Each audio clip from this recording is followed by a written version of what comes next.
El cuerpo humano, como cualquier otra maquinaria, se desgasta a medida que funciona. Y para poder reparar estas pérdidas incesantes que experimenta y para poder mantenerse constantemente en sus condiciones normales, necesita tomar del mundo exterior cierto número de sustancias denominadas nutrientes.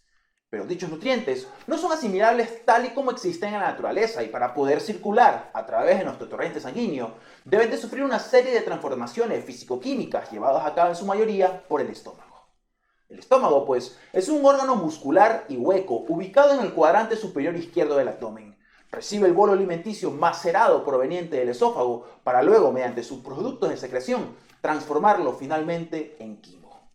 En la clase de hoy, chicos, pues, vamos a hablar sobre la histología del estómago, las células, sus capas, sus regiones y cuál es la función de sus productos de secreción. Así que sin más que decir, empecemos con la clase.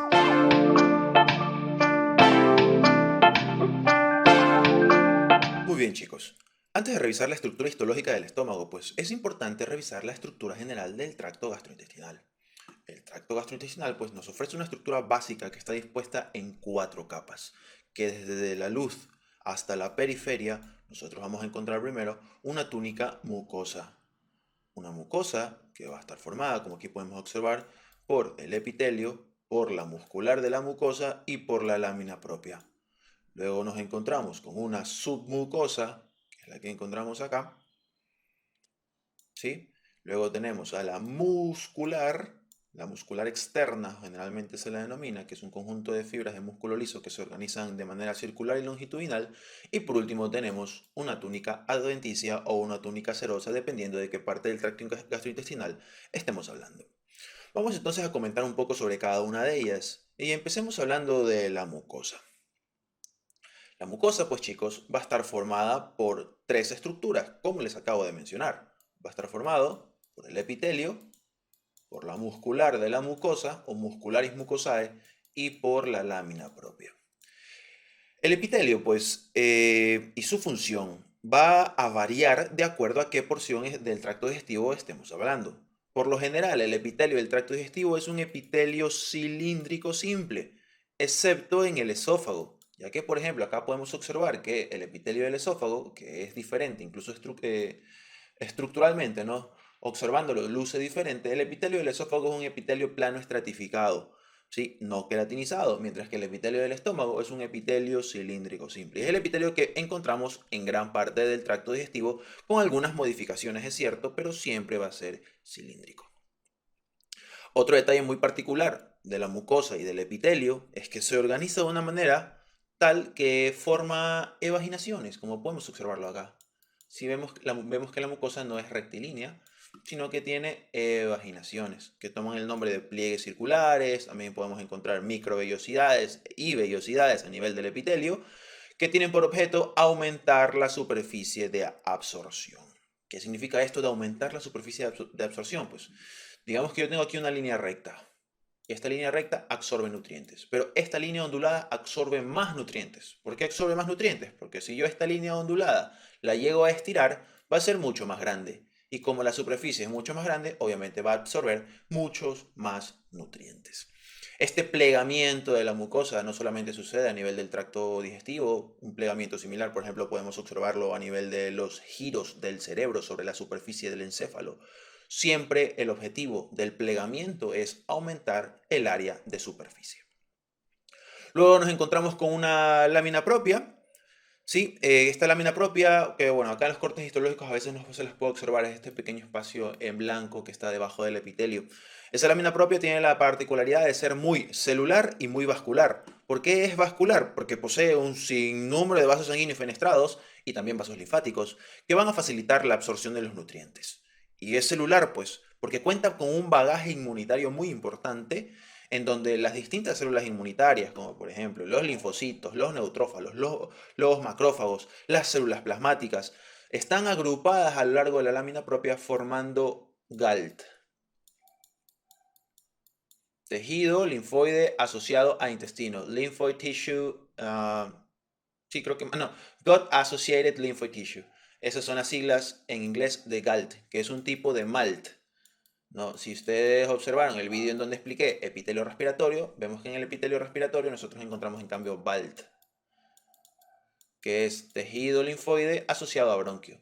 Ambos son tipos de MALT, tejido linfoide asociado a mucosas, que son agrupaciones difusas que encontramos a lo largo del epitelio en la lámina propia de los distintos órganos. Esto nos redirige ahora a la siguiente diapositiva. Estamos hablando ahora pues de la submucosa. La submucosa va a estar compuesta por una capa de tejido conectivo denso y irregular, rica en vasos sanguíneos. Aquí podemos observarlo. Aquí, por ejemplo, tenemos un vaso sanguíneo. Sí, estos puntos rojos son vasos sanguíneos. Sí, va a ser rica en vasos sanguíneos y también en vasos linfáticos. Y lo más importante acá es que vamos a encontrar un plexo submucoso, que no se lo ven los cortes histológicos, salvo que tenga una tinción especial, pero en las imágenes esquemáticas sí se lo puede observar. Vemos que por debajo de la submucosa está el plexo submucoso, también conocido como plexo de Meissner. ¿Sí? El plexo de Meissner, que es el plexo que va a estar controlando la secreción gástrica y la muscular de la mucosa.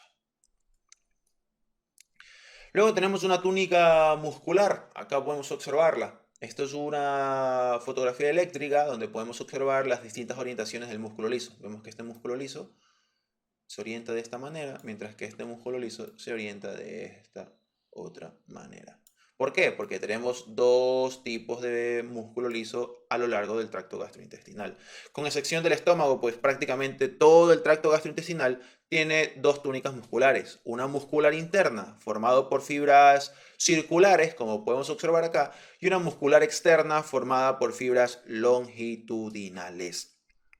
Ahora bien, ¿qué es lo importante sobre estas fibras musculares? La primera, pues, es que la contracción de la túnica muscular le da esta característica de movimiento de propulsión o movimiento peristáltico que podemos encontrar a lo largo de las vísceras del tracto gastrointestinal. Lo segundo es que entre la capa muscular y entre la muscular interna y la muscular externa, encontramos células ganglionares, encontramos otro plexo. Aquí podemos observarlo. Este plexo de aquí, que se lo conoce como el plexo de Auerbach o Auerbach, el plexo mientérico, que va a estar controlando la contracción del músculo liso, tanto de la túnica interna como de la túnica externa. Y por último, pues es que este músculo liso forma esfínteres, es decir, que se encuentra concentrado en ciertas partes del tracto gastrointestinal, como por ejemplo a nivel del esfínter faringoesofágico, a nivel del esfínter esofágico inferior, a nivel del esfínter pilórico, a nivel de la válvula ileocólica y a nivel del esfínter anal externo. Todos estos esfínteres no son nada más que concentración de fibras circulares o fibras concéntricas o fibras espirales, como quieran llamarles, en las distintas porciones del tracto gastrointestinal que funcionan a manera de válvula o de esfínter. Dicho esto, pasamos ahora a la última túnica, que corresponde a la túnica serosa y la túnica adventicia. Dejando de lado el esófago, que posee una túnica adventicia, el resto del tracto gastrointestinal, chicos, está tapizado por túnica serosa. ¿Y qué es esta túnica serosa? La túnica serosa, desde el punto de vista histológico, va a estar formada por un mesotelio, que es el epitelio plano simple, único y exclusivamente de las túnicas serosas, y aparte de eso hay tejido conectivo. Esto es una serosa. Si solamente tenemos tejido conectivo, eso es una adventicia, como en el caso del esófago. Ahora, ejemplos de serosas a nivel del tracto gastrointestinal, hartísimos. Tenemos el peritoneo y todos los repliegues de peritoneo que podemos encontrar, el mesocolon transverso, tenemos el epiplón mayor, el epiplón menor, sí, tenemos un montón de ligamentos, tenemos por acá el mesosigmoideo, el mesorrecto, sí, todos los elementos que conforman el peritoneo y sus extensiones son considerados como serosas y van a estar formados por mesotelio y tejido conectivo. Lo particular de este mesotelio es que tiene un mecanismo de ultrafiltrado de la sangre muy similar a lo que sucede en el riñón para poder producir el líquido peritoneal y poder mantener lubricada la zona abdominal y facilitar los movimientos de las vísceras del tracto gastrointestinal. Bueno, eso es un concepto que ustedes tienen que ampliar cuando estén estudiando anatomía o fisiología. No es tanto acá de histología, pero se los he adelantado un poco. Y bueno, dicho esto, ahora sí hablemos del estómago. El estómago, chicos, es un órgano muscular, es un órgano hueco y es una porción dilatada del tracto gastrointestinal que se encuentra situada en el epigastrio y también en el hipocondrio izquierdo. A su cargo, pues, el estómago va a tener la función de la digestión gracias a la secreción de los jugos gástricos, cuyo componente principal es el ácido clorhídrico.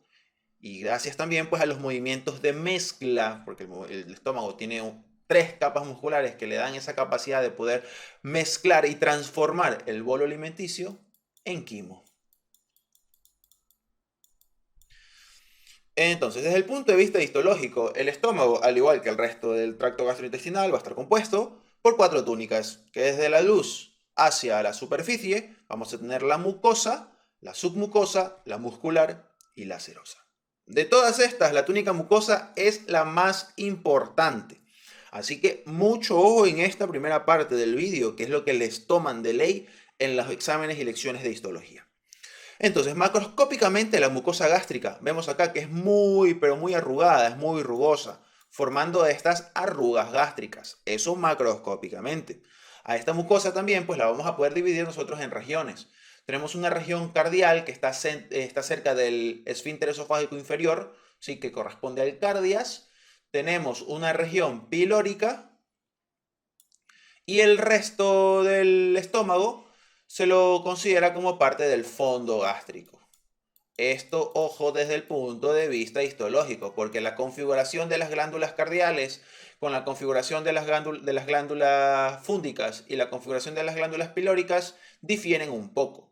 Pero esta es solamente una división histológica basándonos en las características de sus glándulas, ya que desde el punto de vista anatómico nosotros tenemos un cardias, un fondo, un cuerpo, un antro pilórico y el esfínter pilórico, ¿no? Pero eso es anatomía, acá estamos en histología. Entonces, volviendo a la histología, vista ahora al microscopio, la mucosa del estómago presenta una serie de depresiones. Aquí nosotros podemos observarlo, ¿no? Aquí hay una depresión, por acá hay otra depresión, esto está lleno de depresiones aquí. Sí, todas esas depresiones se las denomina como glándulas o criptas gástricas.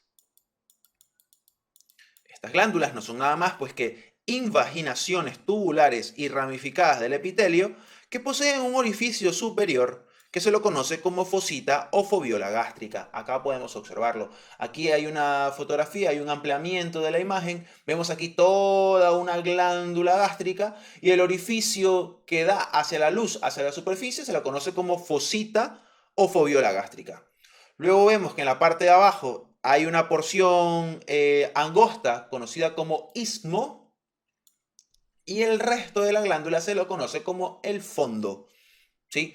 Esta denominación de cuello es algo muy discutido, no lo he puesto acá porque incluso confunde mucho a los estudiantes de saber cuál es la ubicación exacta del istmo, de la fosita y del fondo, así que por eso incluso los libros actuales deciden no mencionarlo.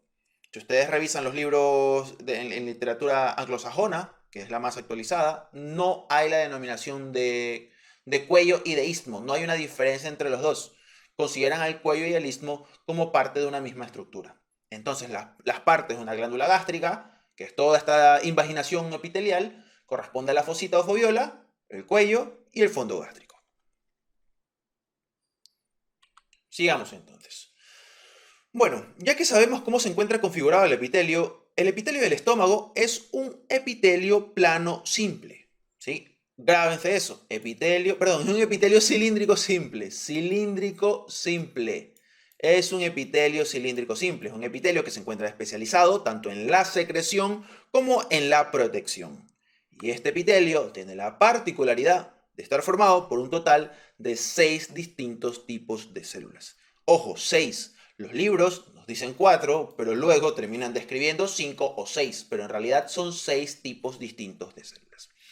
Entonces, ¿cuáles son las células que vamos a estudiar ahora? Tenemos primero a las células mucosas superficiales, que son las que se encuentran en la parte superficial de las glándulas gástricas. Luego tenemos a las células mucosas del cuello, que siguen siendo células epiteliales que se distribuyen hasta el cuello de la glándula. Luego tenemos a las células principales o peptídicas. ¿Sí? Células principales o peptídicas. Luego tenemos a las células parietales. Tenemos a las células neuroendocrinas. Y por último tenemos a las células madre del istmo. Todas esas células podemos encontrar en la mucosa gástrica. Así que, a continuación, vamos a pasar a describir cada una de ellas. Empecemos hablando entonces de las células mucosas superficiales y las células mucosas del cuello. Estas células mucosas superficiales son células epiteliales por excelencia que se encuentran tapizando la superficie interna del estómago y también la parte más superficial de las glándulas. Aquí me encuentro señalando hacia acá arriba a las células mucosas superficiales y hacia acá abajo a las células mucosas del cuello. Todas estas son células mucosas del cuello y todas estas son células mucosas superficiales. ¿Sí? ¿Qué es lo particular de estas células? Es que en su interior albergan gránulos de mucinógeno. ¿Sí? Gránulos de mucinógeno. Estos gránulos, ¿qué es lo que va a pasar con ellos? Pues es que van a ser secretados hacia la luz del estómago para formar una película, una densa y gruesa película conocida como el moco visible. Este moco visible es muy importante, es un moco turbio, es un moco insoluble que va a estar formado principalmente, y ojo con este detalle, esta túnica mucosa este moco sobre la mucosa del estómago va a estar formado principalmente por bicarbonato. Este bicarbonato pues tiene la función de proteger el epitelio del resto del contenido ácido que se encuentra presente dentro de los jugos gástricos. Ya que el bicarbonato pues es un amortiguador. Es un concepto que lo van a entender cuando estén estudiando bioquímica, pero al ser ácido el medio en el que se encuentra el estómago y el bicarbonato es una base, es decir, es todo lo contrario, lo alcaliniza, lo vuelve un poco menos ácido para que no lesione tanto a las células epiteliales. Otro detalle muy importante, que bueno, este les servirá más adelante cuando estén estudiando farmacología, es que esta secreción de moco, sobre todo de bicarbonato, va a estar regulado por las prostaglandinas. ¿Sí? Va a estar regulado por las prostaglandinas, es decir, que la presencia de prostaglandinas aumenta la secreción de moco rico en bicarbonato. ¿Por qué esto es importante que ustedes sepan? Pues porque hay ciertos fármacos que inhiben a las prostaglandinas y por consiguiente inhiben la secreción de moco rico en bicarbonato, dejando, por así decirlo, desnudo y desprotegido al epitelio, siendo susceptible de los jugos gástricos. Fármacos que puedan inhibir las prostaglandinas. Muy sencillo, fármacos que podemos utilizar todos los días y son los AINES, ¿sí? Es decir, los antiinflamatorios no esteroides, son inhibidores de las prostaglandinas. No todos tienen mecanismos de acción distintos, pero sí muchos de ellos. Entonces, eso en cuanto a las células mucosas superficiales. Ahora, ¿qué diferencia a las células mucosas superficiales de las células mucosas del cuello? Las células mucosas del cuello son células cúbicas, mientras que las superficiales son células cilíndricas por excelencia. Estas células mucosas del cuello se las considera como precursoras inmaduras de las células mucosas superficiales. Es decir, que estas células que se encuentran en el cuello eventualmente van a terminar migrando hacia la luz de las glándulas gástricas, ¿sí? Para poder reemplazarlas y van a pasar de cúbicos a cilíndricas.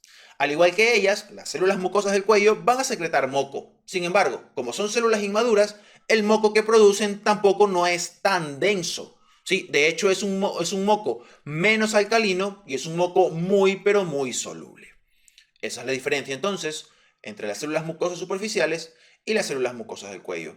Y esto nos redirige ahora a el siguiente grupo de células, que son las células principales. Las células principales también son denominadas como células peptídicas. ¿Sí? Células peptídicas. A su cargo, las células principales tienen la secreción de pepsinógeno, muy importante, pepsinógeno, por eso se llaman células peptídicas, pepsinógeno. Vistas al microscopio, estas células principales poseen gránulos de zimógeno, pero ustedes se han de preguntar, ¿pero qué es un zimógeno? Un zimógeno es una enzima metabólicamente inactiva, que tiene que pasar algo para que se vuelva activa. Siempre que ustedes escuchen esta palabra ógeno, siempre es un precursor, no es la enzima madura o la enzima en todo su esplendor, por así decirlo, ¿sí? Entonces, estos gránulos de zimógeno contienen en su interior pepsinógeno. El pepsinógeno se va a transformar en pepsina, que es la enzima activa, cuando ésta entra en contacto con el ácido clorhídrico. Y aquí podemos verlo en esta imagen. El pepsinógeno se transforma en pepsina por acción del ácido clorhídrico. Y esta pepsina es muy importante, pues porque es una enzima proteolítica. Esto quiere decir que destruye o degrada proteínas. Es capaz de escindir proteínas en porciones mucho más pequeñas, conocidas como aminoácidos. Estas células aquí las podemos encontrar sobre todo en las glándulas del fondo gástrico y también en las glándulas cardiales. Acá tenemos una imagen. Esta es una célula parietal, que es la que vamos a hablar en la siguiente diapositiva, que segrega ácido clorhídrico. Esta es la célula principal, que tiene gránulos de zimógeno en su interior, y vemos que secreta pepsinógeno. El ácido clorhídrico, al mezclarse con el pepsinógeno, forma la pepsina. Y la pepsina trabaja sobre las proteínas porque es una enzima proteolítica para poder degradarla en porciones mucho más pequeñas que corresponden a los aminoácidos. He ahí la importancia de la presencia del ácido clorhídrico para la asimilación de las proteínas. Luego tenemos por acá a las células parietales. Estas también son denominadas como células oxínticas. Sí, ese es el otro nombre. Células oxínticas. Estas células parietales son células muy características porque son células que tienen forma triangular. Aquí estamos observando. Sí, tienen forma triangular y acá también lo podemos observar. Estas células triangulares, pues, que abundan sobre todo a nivel del istmo de las glándulas gástricas del fondo, ojo, se encuentran por sobre todo en el fondo gástrico y dentro del fondo gástrico se encuentran a nivel del istmo. Estas células parietales son células que secretan ácido clorhídrico. Ojo, células parietales secretan ácido clorhídrico. Esa secreción la realizan mediante un sistema de canalículos intracelulares y un sistema túbulo-vesicular que finalmente logran expulsar el ácido clorhídrico mediante un procedimiento conocido como bomba de protones, que eso, bueno, lo explicaré yo en otro vídeo porque es de fisiología. ¿Sí? Esa bomba de protones finalmente tiene como producto final a la secreción de ácido clorhídrico. Ahora, también las células parietales son capaces de secretar otra cosa más, y es el factor intrínseco. Vamos a continuación entonces a ver la importancia de estas dos sustancias. En primer lugar tenemos al ácido clorhídrico. La producción, chicos, de ácido clorhídrico no es una producción espontánea, no es que simplemente a la célula le da por producir todo el día ácido clorhídrico, no, sino que se lo produce bajo estímulos puntuales. La producción de ácido clorhídrico va a estar regulada principalmente por la gastrina y en menor medida por la histamina y por la acetilcolina. Sí, la gastrina lo que va a desencadenar es una movilización de hidrogeniones, de iones potasio y de iones cloro, que finalmente van a dar como resultado al ácido clorhídrico, que va a mantener un pH en el estómago aproximadamente de 3.5 a 4. Luego tenemos al factor intrínseco, muy importante aprenderse qué es lo que secreta cada una de las células, ¿verdad? Eso es lo más importante y lo que les van a tomar. Ahora, ¿qué es importante del factor intrínseco? Este factor intrínseco, chicos, es una glucoproteína. Es una glucoproteína, que acá podemos observarlo, necesaria para poder asimilar a la vitamina B12. La vitamina B12 es absorbida y primero transportada hacia el ilion y absorbida a este nivel gracias a la presencia del factor intrínseco, que facilita la movilización y la absorción de esta vitamina, la vitamina B12, y que en caso de que si en algún momento llegase a faltar el factor intrínseco, ya sea por alguna enfermedad que provoque atrofia de la mucosa gástrica o por alguna enfermedad que ataque específicamente a las células parietales, va a haber un déficit de vitamina B12 que va a dar como consecuencia la presencia de una patología, que suelen tomarla bastante, que es la anemia perniciosa. Ustedes como estudiantes de primer año tienen que saber que el déficit de vitamina B12 por falta de factor intrínseco o por falta de vitamina B12 va a provocar anemia perniciosa, que es un tipo de anemia megaloblástica. Y por último, como un pequeño dato curioso, es que estas células parietales se cree que provienen de un hongo conocido como la Neurospora crasa, ya que antiguamente este hongo vivía en simbiosis con células de nuestro estómago. ¿Sí? Se cree que los genes de la bomba de protones de este hongo fue asimilado por las células madre de nuestro epitelio gástrico y así fue como finalmente tuvimos nosotros células parietales. Bueno, esperemos aquí un rato a que pase el gas.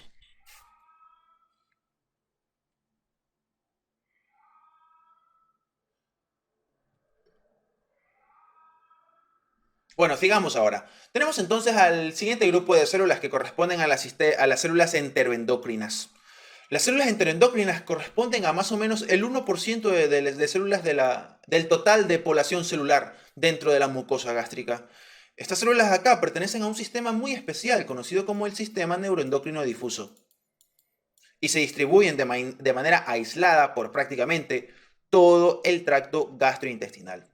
Estas células son capaces de secretar neuropéptidos que en el caso del estómago nosotros podemos encontrar, por ejemplo, aquí he puesto por eso esta imagen. Vemos que aquí estamos viendo todos los neuropéptidos que son secretados por las células enteroendocrinas a lo largo de todo el tracto gastrointestinal. Vemos que, por ejemplo, la somatostatina, la grelina, el péptido vasoactivo intestinal, la gastrina, son neuropéptidos que son secretados por las células enteroendocrinas del estómago. Acá también podemos observar que la gastrina, la grelina, la glicentina, el glucagón, la serotonina, la somatostatina, la sustancia P y el péptido intestinal vasoactivo son sustancias que son secretadas por las células enteroendocrinas.